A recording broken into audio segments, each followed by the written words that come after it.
everybody. My name is Sam Mack. I'm a diversity inclusion consultant. Today with me, I have BarbraPortzline.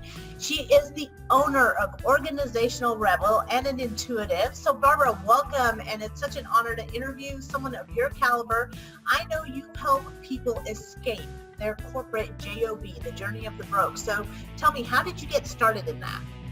Oh, well, I worked in so many batshit crazy places throughout my life.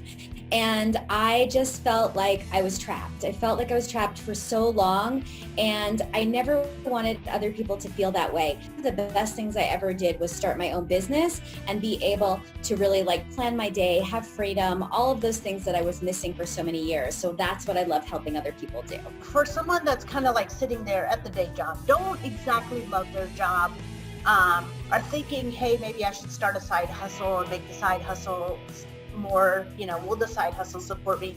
What advice would you give to someone that's just kind of in that starting phase of, should I let go of the corporate handcuffs or not? I would have those people develop a plan. First of all, I would have them really allow themselves to dream big, because I think what happens a lot is our corporate world really stifles our ability to dream and really recognize our strengths and even know that there are other options. So part of it is giving yourself permission to really think about, what do you want to do? If you were not going to be there, how would you want to spend your day? Who would you want to work with? How much money would you want in your bank account?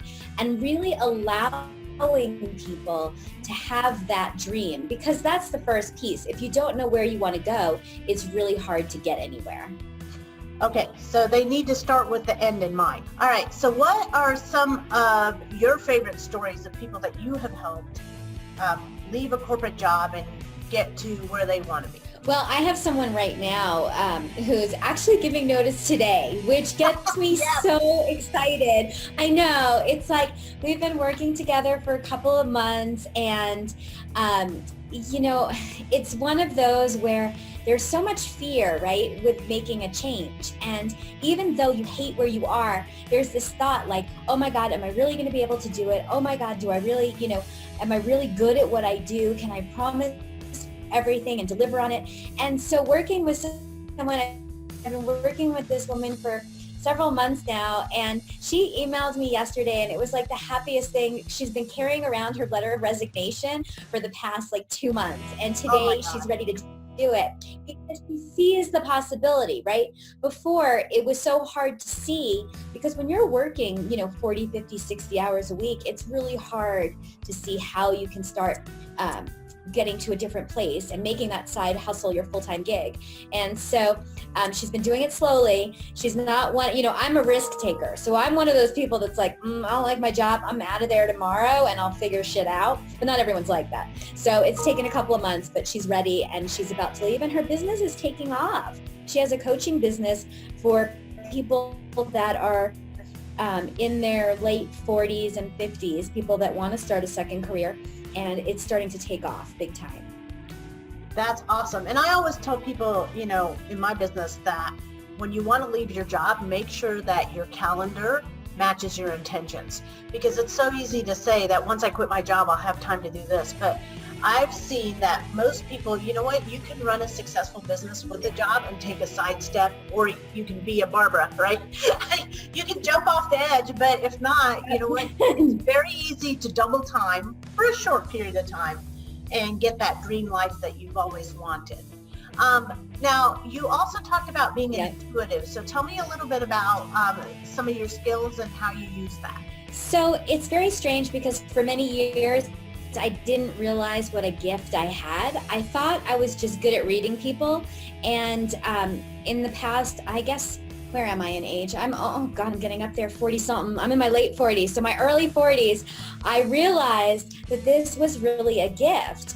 I would sit with somebody and I could see, literally see their blocks that are preventing them from walking into their power. So you can have a plan. You can have a plan of action. You can start with the end of the mind. You know what you're going to do. But if you have some heavy stuff that's really impacting your own belief in yourself, your mindset, owning your value, all of these pieces, it's going to be very hard to implement that plan. And so my gift is that I can see what those things are, and I'll say them in a nice and loving way. Well, maybe not so loving. I'm pretty direct. I am from the East Coast originally. I know you think New Mexico now, I'm all the way back. Yeah, no.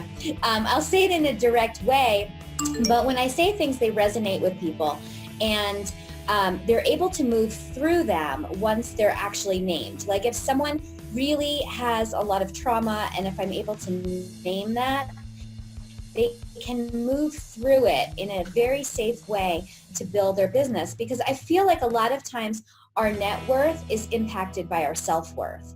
So if you at the core do not really believe in your own badassery, which is one of my favorite terms, and you can't step in your power, it's very hard to build your business and make the money that you want. I totally agree. I remember the day I quit my corporate job. And so, Barbara, I had a 2-year-old and a 6-month-old. And I remember I was at the grocery store buying a gallon of milk because my 2-year-old was, drinking milk. And I remember thinking, God, I hope next week I can go in. I can still afford to buy milk. Yeah. That was over 20 years ago. So I have been able to afford to buy milk and many, many other things. So, but you're right. It is scary. And it's as much of a head game as it is of a business strategy game. So how do they find you? How do they find out more about you? And what are some of the benefits people would receive from having a business strategist like yourself work with them? So, there's so many good questions there. Okay, so I think the biggest piece is the accountability, right? Because I think once you have the plan, you know where you're going, I can help someone with that, of course. And one of the things I'm really good at is seeing where people are aligned. So someone may say, oh, I want to do this because I heard it's a good career. No, that's probably not what you're going to be successful in. It's like I get people to that point where they really think about what is their dream. Like if their logical mind wasn't, saying you can't do this, you can't do this, what would they do, and helping them build that out. So once we build it out, the piece is that if people have a plan and they don't have accountability, someone to run things by, someone to give them, and I do give advice. Like I'm not a coach, I'm a strategist, very different. Like I tell people what to do all the time. They can take it or leave it, but having someone that'll be honest with them and tell them and not sugarcoat things, like this is going to work, this is not going to work, all of that, I think that's really helpful. And that's what people get with me, because I'm a straight shooter. Like what you see is what you get. I curse like a sailor. I'm super fun to hang out with, and I'll tell you like it is. That's kind of how I do my work. So that's what people get from working with me. And the best way to find me is my website. It's organizationalrebel.com. And that's my corporate site. So I work with corporations and I work with individual business owners. So organizationalrebel.com is easier than spelling my name. So you can go to that one first, and then you can find my personal site from there. Okay. Now, and I totally agree with you. It's funny how when we start a business, we kind of forget all the basics of life. And I always use the thing as far as a business strategist, like if you wanted your kid to play soccer, would you just, send them to a field with a babysitter and say, kick the ball, mommy will pick you up in an hour? Or would you want someone actually showing them how to play the game? And so when it comes to kids, we have no problems investing. We have no problems investing the time or the effort to get them to a place.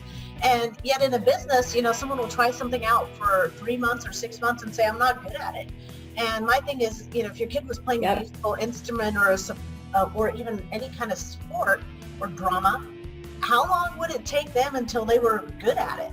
And we need to kind of give ourselves the same grace and to get the right support to make that business take off. So let me ask you this. You have your own business. I love that. Yes. So tell me about these retreats in Hawaii. How did that all get started?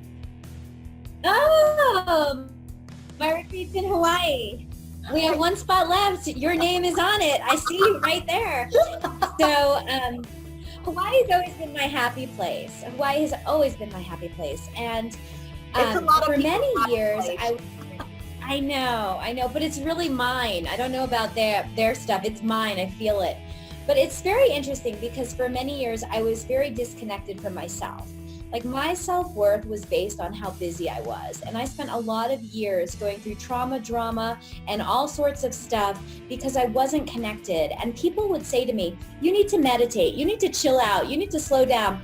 And it wasn't in my paradigm. And even though Hawaii had always been my happy place, I didn't realize until years later how that really helped my healing and my ability to connect to myself. And so in my 40s, I wound up going on one of my mentors' retreats in Hawaii, and it was life-changing. And at that time, I realized I finally became connected. And so that's when I realized some of my intuitive gifts, realized some of my psychic gifts, and I bring that to other people. So I have something called a business breakthrough retreat. We do them 4 times a year. And it works on, it's very customized for the folks that are coming. So I meet with everyone beforehand to find out what their expectations are and what they want to get out of the retreat. And then I make sure that their expectations are exceeded. So it's, some people come to work on tactical things like I need to work on my programs and my packaging and my pricing. Other people come because they're working on a book. Other folks come because they don't know how to own their own value, or they feel like their business is harder than it needs to be. So at these retreats, we have an amazing group of folks together. We do masterminding, we do brainstorming, we do art therapy. I like to joke, like I draw things and, I say, here's you and where are your clients? And we kind of move through some of the blocks based on, creative outlet. And then we use my cards. I have these amazing oracle cards. And so we use those as well. So people can really tap into their own intuition to break through some of their blocks. It's nothing I've ever seen before. And it is, it's completely transformational. It sounds amazing. And going to Hawaii 4 times a year, that sounds really rough, Barbara. Oh, I know, it is. It's really hard. Like stay in this beautiful like resort. A tough job there. So one last question. It is. My life is really hard. As we wrap this up, you've got a family. And there's so many times that I notice people that want to step out, do something great, and then they kind of use their family as an excuse and go into the whole how's it going to affect everyone, whereas being at the beck and call of some corporation doesn't seem to scare them, but going on their own in a business, what would you say the benefits to a family are, or if they have a family or young kids, what are some considerations, or what would your advice be? For me, based on my experience, if mom isn't happy, nobody's happy. So that's just kind of how it is, right? Right. So if I'm not living my dream and if I'm living somebody else's dream, that impacts me on so many levels. And I think for a long time, I didn't realize, like I was very disconnected. I felt the stress of having a family and small children and having to make sure everybody is, ready and excited and doing well and taking care of everyone else and putting myself last. And I made a decision, and it really was like an intentional decision that I wasn't going to do that anymore. And I really needed to follow my dream. And since I've been doing that, my family's happier. They come with me to Hawaii sometimes. Sometimes I bring them along on my trips, or, and they're a part of my business. I mean, I talk about them. I love them to death, but I also need my time to grow and to really move my business forward. All right, so we've been talking with Miss BarbraPortzline. She is the owner of Organizational Rebel. You can find her at www.organizationalrebel.com. And Barbara, I always like to end the interview. How would you like to be remembered? What is your legacy? My legacy, what I'd really like to be remembered for is helping people, inspiring them to intentional action and helping them live their dreams and letting them know it's okay to live your dream. Excellent, excellent. So it's okay to live your dream because it's inside of you for some reason, right? So thank you so much for this fabulous interview, Absolutely. Barbara. It's been an honor.